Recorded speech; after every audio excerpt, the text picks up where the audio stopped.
My dear Thalapathy fans, இந்த video உங்களுக்காக தான் பண்றேன். மனசுல பட்டதை ஓப்பனா பேச போறேன். ஒரு டிரான்ஸ்பரண்டான ஒரு வீடியோ, உள்ள ஒன்று வச்சுக்கிட்டு வெளியில இந்த பூசி மொழுகிறது அந்த மாதிரிலாம் இல்ல. ஸோ ஆரம்பத்துல இருந்தே நான் பேசுறது பிடிக்கலன்னா உடனே கமெண்ட்ஸுக்கு போங்க, கழுவி ஊத்த ஆரம்பிங்க, எது வேணாலும் பண்ணுங்க. பட் ஆனா அதுக்கு முன்னுக்கு ஒரு நிமிஷம் யோசிச்சுட்டு பண்ணுங்க. கரெக்டான விஷயத்துக்காக தான் பண்றேனா அப்படிங்கறத யோசிச்சுட்டு பண்ணுங்க. தளபதி ரெண்டு பேருமே வந்து தமிழ் சினிமாவில் இப்படி இருக்க ரெண்டு பில்லர்ஸ். இவங்க ரெண்டு பேரும் இன்னைக்கு இல்ல, கிட்டத்தட்ட ஒரு 25 to 30 இயர்ஸா தமிழ் சினிமாவில் அப்ப இருந்தே டாமினேட் பண்ணிக்கிட்டு இருக்காங்க. இது ஊரு உலகுக்கு தெரிஞ்ச விஷயம். இதை நான் புதுசா சொல்றதுக்கு ஒண்ணுமே இல்ல. என்ன விஷயம்னா வந்து ரெண்டு பேருமே கிரேட் ஆக்டர்ஸ். ரெண்டு பேருக்குமே வந்து வேற லெவல்ல வந்து ஒரு ஃபேன் பேஸ் இருக்கு. எப்படின்னா வேற லெவல்ல இந்த அளவுக்கு ஃபேன் பேஸ் வந்து ரஜினி அவர்களுக்கு கூட இல்ல, கமல் அவர்களுக்கு கூட இல்ல. இன்னைக்குமே வந்து தமிழ் சினிமாவில் லீடிங்ல இருக்காங்க ரஜினி அவர்கள், கமல் அவர்கள்.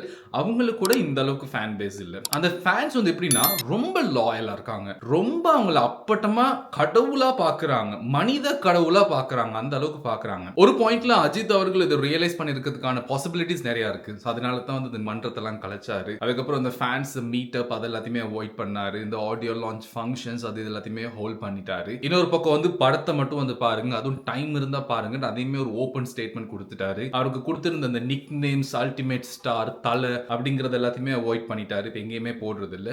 லிட்டரலி ஒரு பிரைவேட் லைஃப் அப்படிங்கிறது வந்து இப்ப இல்ல, கிட்டத்தட்ட ஒரு 15 வருஷத்துக்கு முன்னுக்கு அப்போ வந்து பீக் தான். பட் இந்த அளவுக்கு பீக் இல்ல. மேபி இந்த அளவுக்கு உங்க சம்பளம் கூட வாங்கியிருக்க மாட்டாங்க. அப்ப இருக்கும் போதே வந்து கூட லிட்டரலி நம்மனால நிறைய யங்ஸ்டர்ஸ் வந்து ரூயின் ஆயிடக்கூடாது, அவங்களோட லைஃப் வந்து ஸ்பாயில் ஆயிடக்கூடாது. பிளைண்டா என் மேல லவ் வச்சிருக்காங்க, அந்த லவ் வந்து நம்ம வேற விதமா கொண்டு போயிடக்கூடாது, இல்லைன்னா அந்த லவ்னால அவங்க வீணா போயிடக்கூடாது. அளவுக்கு அதிகமா ஒருத்தன் மேல பாசம் வச்சிருக்காங்கன்னு சொல்லிட்டு அவங்க அதனால வீணா போயிடக்கூடாது. அந்த மாதிரியான ஒரு சில குட் தாட்ஸ்னால மேபி ஒரு சில விஷயங்கள் அவர் அவாய்ட் பண்ணியிருந்திருக்கலாம். அதையும் தாண்டி அவர் ஃபேன்ஸ் வந்து அவரை லவ் பண்றாங்க, அவர் படத்துக்கு வந்து இன்னும் இம்பார்ட்டன்ஸ் கொடுத்து அதே மாதிரி பாக்குறாங்கன்னா அது அவங்களோட சாய்ஸ். அவங்களோட அளவுக்கு அதிகமான அந்த ஒரு லவ் அஜித் அவர்கள் மேல அப்படின்னு வச்சுக்கலாம். அதுக்கப்புறமும் கூட இந்த கட் அவுட்ஸ் எல்லாம் பெருசா வச்சு அதுக்கு மேல ஏறி பால் ஊத்துறேன்னு சொல்லிட்டு கீழே விழுந்து சாகுறது, இல்லைன்னா கிரௌட்ஸ்ல அடிச்சு புடிச்சிக்கிட்டு சாவுறது, இல்லைன்னா வந்து அஜித்தோட படத்தை முத நாளே வந்து பார்த்துட்டு சாகுவேன் அப்படிங்கிறதெல்லாம் வந்து அவங்கவுங்களோட தனிப்பட்ட சாய்ஸஸ், அவங்கவுங்க எடுக்கிற முடிவுகள். இந்த விஷயங்களுக்கு பர்டிகுலர் செலிபிரிட்டி, ஃபார் எக்ஸாம்பிள் நான் அஜித்தை சொல்றேன், ஏன்னா அவர் ஏற்கனவே ஒரு ஸ்டேட்மெண்ட் கொடுத்து இதுல இருந்து வெளியில போயிட்டாரு, என்னோட ஜஸ்ட் ஆக்டரா மட்டும் பாருங்க அப்படின்னு சொல்லிட்டு. அப்படி இருக்கும்போது திரும்ப திரும்ப வந்து இந்த மாதிரியான ஃபேன்ஸ் அவர் மேல இருக்க அந்த பிளைண்ட் லவ்னால இந்த மாதிரி ஒரு சில விஷயங்கள்லாம் பண்ண போயிட்டு லைக் உயிரிழப்பு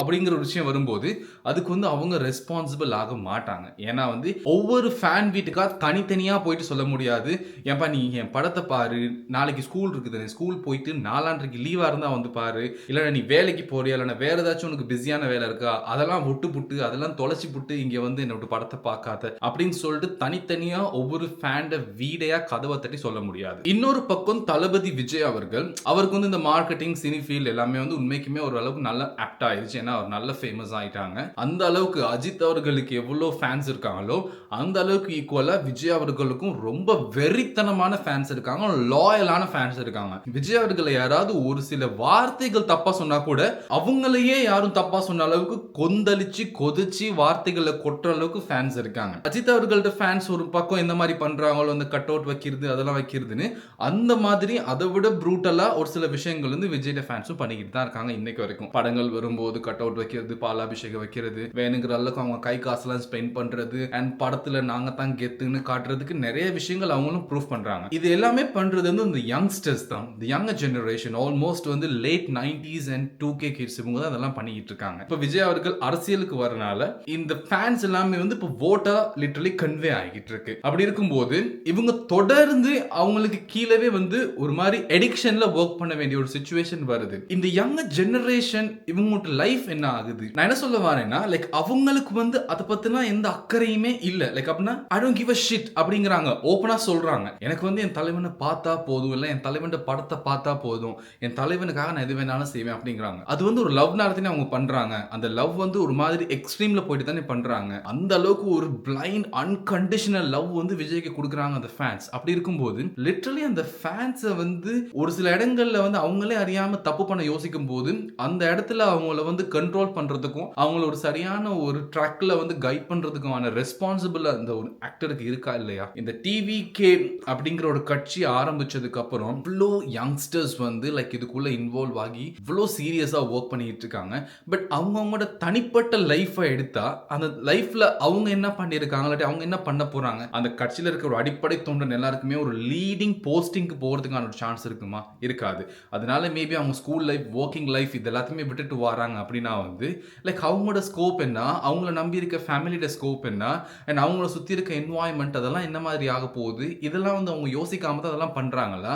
ஸோ இது இந்த சோஷியல் ரெஸ்பான்சிபிள் அந்த லீடரான அந்த ஆக்டருக்கு இருக்கணுமா இல்லையா? அதுதான் என்னோட குவெஸ்சன். இந்த ஒரு விஷயத்துல தான் அஜித் அவர்களுக்கும் விஜய் அவர்களுக்கும் இருக்க ஒரு பெரிய டிஃபரன்ஸ். அஜித் அவர்களுக்கு லிட்டரலி தெரியும் அதே அளவுக்கான ஃபேன்ஸ் இருக்காங்க. பட் கொஞ்சம் கொஞ்சமா அவர் மூவ் ஆன் பண்ணிட்டு இருக்காரு சினி ஃபீல்ட்ல இருந்து. இந்த ஃபேன்ஸ் விட்டு கொஞ்சம் கொஞ்சமா விலகி போயிட்டு இருக்காரு. சொல்ல முடியாது, ஹூ நோஸ், ஒரு 2-3 வருஷத்துல இந்தியா விட்டு வேற ஏதாச்சும் ஒரு கண்ட்ரில போயிட்டு அவர் செட்டில் ஆனாலும் ஆகிறதுக்கான சான்சஸ் இருக்கு. விஜய் அவர்கள் வந்து லிட்டரலி வந்து அடுத்த அரசியலுக்குள்ள போகணும். நாளைக்கு விஜய் அவர்கள் சென்ட்ரல் மினிஸ்டரா வந்ததுக்கு அப்புறம் நல்ல விஷயங்கள் பண்ணலாம். கண்டிப்பா அவர்கிட்ட ஃபேன்ஸ்க்காக அவர் நிறைய நல்ல விஷயங்கள் பண்ணணும்னு சொல்லிட்டு தான் அவர்கிட்ட ஃபேன்ஸும் விரும்புறாங்க.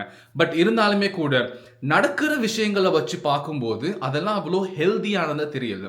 நான் நிறைய வீடியோ பார்த்தேன். அதில் ஒரு பொண்ணு சொல்றாங்க பர்டிகுலரா, எங்க வீட்டில் 9 பேர் இருக்காங்க, 9 பேரும் விஜய் அவர்களுக்கு ஓட்டு பண்ணனா நான் சோத்துல விஷத்தை வச்சு கொல்லுவேன் அப்படின்னு சொல்லிட்டு அந்த பொண்ணு சொல்றாங்க. இன்னொரு பக்கம் ஒரு பையன் சொல்றான், எனக்கு வெளியில எங்கேயாச்சும் சாகிறத விட இந்த கூட்டத்துக்கு வந்து இந்த கூட்டத்துல நான் நெரிசல்லையோ இல்லைன்னா தலைவன் விஜய்க்காகவோ நான் செத்தனா அதை உலக மீடியா எல்லாமே பார்ப்பாங்க, அப்ப நான் வைரல் ஆகுவேன் அப்படிங்கிறான். அவன் செத்ததுக்கு அப்புறம் அவன் வைரல் ஆகுனா என்ன, இல்லாட்டி வைரக்கல் ஆகுனா என்ன அவனுக்கு தெரியவா போகுது? விஜய்க்காக இப்படி நான் வந்து உயிரை கொடுக்கறதுக்கு நான் ரெடியா இருக்கேன், உயிரே போனாலும் பரவாயில்ல அவர் எப்படியாச்சும் சிஎம் ஆகிடணும் அப்படிங்கிறாங்க. இது வந்து பிளைண்ட் லவ்னால பண்றாங்க. விஜய் அவர்கள் மேல இருக்க லவ்னால தான் இந்த மாதிரியான வார்த்தைகள், இந்த மாதிரியான எக்ஸ்பிரஷன்ஸ், ஆட்டிடியூட்ஸ் எல்லாமே வந்து வெளிவருது. பட் அப்படி இருக்கும்போது அது பிளைண்டா மிஸ்யூஸ் பண்ணக்கூடாது. புசியானந்த்ல ஒரு வீடியோல சொல்றாரு, என்னோட தலைவன் மீட்டிங் நடக்க போகுது, நீ என்ன சொல்லிட்டு வார, வேலையும் வேணாம் சம்பளமும் வேணாம் உன் வாழ்க்கையும் வேணாம் நீயே வச்சுக்க, நான் தலைவனை பார்க்க போறேன் அப்படின்ட்டு. விஜய் அவர்களுக்கு கீழே இன்னொரு லீடிங் போஸ்டிங்ல இருக்க இன்னொருத்தர் வந்து இந்த மாதிரி யங்ஸ்டர்ஸை கைட் பண்ணும்போது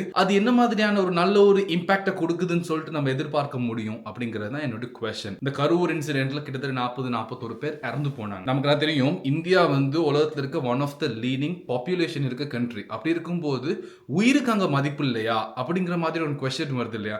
இப்ப எல்லாம் மூவ்மெண்ட் பண்ண ஆரம்பிச்சிட்டாங்க, அவ்வளவு பேர் இறந்திருக்காங்க. அப்படி இருக்கும்போது அந்த கில்ட் அப்படிங்கிறது இப்ப நம்மளால வந்து ஒருத்தவங்க கீழே விழுந்து அடிப்பட்டு காயம் பட்டுச்சுனாலே நம்மளால அந்த ஒரு கில்ட்டை வந்து தாங்க முடியாது. அப்படி இருக்கும்போது ஒரு 40-41 பேர் செத்து போயிருக்காங்க, இறந்து போயிட்டாங்க. அவங்களோட கம்ப்ளீட் ஜெனரேஷன்ல யோசிச்சு பாருங்க, அது எவ்வளவு பெரிய ஒரு சேஞ்சஸ் கிரியேட் பண்ணணும்னு சொல்லிட்டு அந்த இடத்துல அந்த செயின்ல ஒரு பிரேக் உருவாகுமா இல்லையா? அப்படி இருக்கும்போது லைக் அது ஒரு மாதிரி ஈஸியா கடந்து போறாங்க. ஏன் அதிகமான பாப்புலேஷன் இருக்கு அப்படிங்கறனாலயா, இல்லனா இந்த மாதிரியான ஃபேன்ஸ் நிறைய பேர் இருக்காங்க, சோ அதனால ஈஸியா அதை வந்து கவர் பண்ணிக்க முடியும், இல்லனா அது ஒரு மேட்டரே இல்ல அப்படிங்கிற மாதிரி ஒரு சிச்சுவேஷன் ஒரு கிரியேட் ஆகுதா இல்லையாங்கன்னு இந்த மாதிரியான क्वेश्चंस எல்லாம் வெளிநாடுகள்ல இருக்க ஃபேன்ஸுக்கு இருக்கு, இன்க்ளூடிங் மீ. விஜய் அவர்கள் one of the best actors. அந்த ஃபேன்ஸை வந்து ஒரு மாதிரி தப்பா மிஸ்லீட் பண்றது தான் இங்க வந்து பிரச்சனையா இருக்கு. அவங்கள குறை சொல்ல முடியாது. அந்த ஃபேன்ஸா இருக்க நீங்க என்ன பண்ணணும் அப்படின்னா வந்து ஒரு மாதிரி செல்ஃப் அவேர்னஸோட நடந்துக்கிட்டீங்கன்னா நல்லா இருக்கும். நீங்க எல்லாம் யோசிச்சு பாருங்களே, நீங்க எல்லாருமே வந்து இந்த மாதிரியான தளபதி இவங்க ஒரு படம்லாம் வரும்போது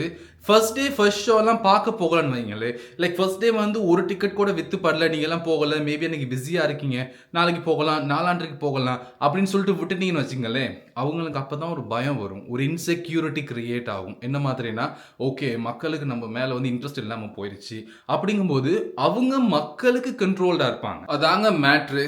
ஸோ ஃபேன்ஸா இருங்க, ஜஸ்ட் ஃபேன்ஸா இருங்க. இப்போ நீங்க இதெல்லாம் வந்து கண்டுக்காம விட்டு சினிஃபீல்ட் இருக்கவங்களாம் வந்து நாளைக்கு ரோட்ல அஜித் இல்லைன்னா விஜய் அவர்கள் நடந்து வரும்போது கூட ஓகே அந்த ஆக்டர் வராருன்னா அப்படின்ட்டு நீங்க இந்த பக்கம் நடந்து போனீங்கன்னா அப்பதான் அவங்களுக்கு விளங்கும். லைக் அவங்க ஒரு ஜாப் ஒன்று தான் செய்யறாங்க, கடவுளுக்கு ஈக்குவலா இல்ல, லைக் சாதாரண ஒரு வேலை செய்யறாங்க, லைக் மற்றபடி வந்து நம்மள வந்து பெருசா ஸ்பெஷல் அப்படின்னு சொல்றதுக்கு ஒண்ணுமே இல்லை அப்படிங்கிற ஒரு ஃபீல் வந்து கொடுக்கறது வந்து ஃபேன்ஸ் கையில தான் இருக்கு. அப்படி கொடுத்துட்டீங்கன்னா அவங்க நாளைக்கு உங்களுக்கு பயப்பட ஆரம்பிச்சிருவாங்க. லைக் நீங்க உங்களை பார்க்கறதுக்கு அவங்களுக்கு ஒரு மாதிரி ஆர்வமா இருக்கும், இன்ட்ரெஸ்டிங்கா இருக்கும். ஓ இவ்வளவு ஃபேன்ஸ் என்ன பார்க்க வராங்களா, பார்க்கணுமா அப்படிங்கிற ஒரு ஃபீல் வந்துடும் அவங்களுக்கு. அந்த ஒரு ஃபீல் வந்து நம்ம தான் கொடுக்கணும் ஃபேன்ஸா.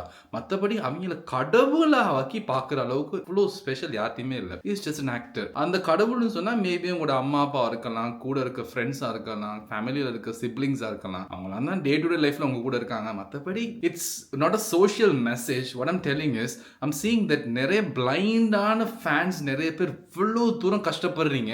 I'm seeing that like உங்கள் மனசில் அவ்வளோ தூரம் ஆசை இருக்குது அவங்கள மேலே வச்சு பார்க்கணுன்ட்டு. அவ்வளோ ஒர்த் இல்லை. உங்களை நீங்கள் மேலே வச்சு பாருங்கள். இந்த வீடியோவில் நான் சொன்னது எவ்வளோ தூரம் உண்மைங்கிறது கீழே கமெண்ட்ஸில் கொடுங்க. இந்த வீடியோ பிடிச்சிருந்துச்சின்னா சப்ஸ்கிரைப் பண்ணுங்கள், இல்லைன்னா கெட்ட வார்த்தையில் என்ன திட்டுங்க.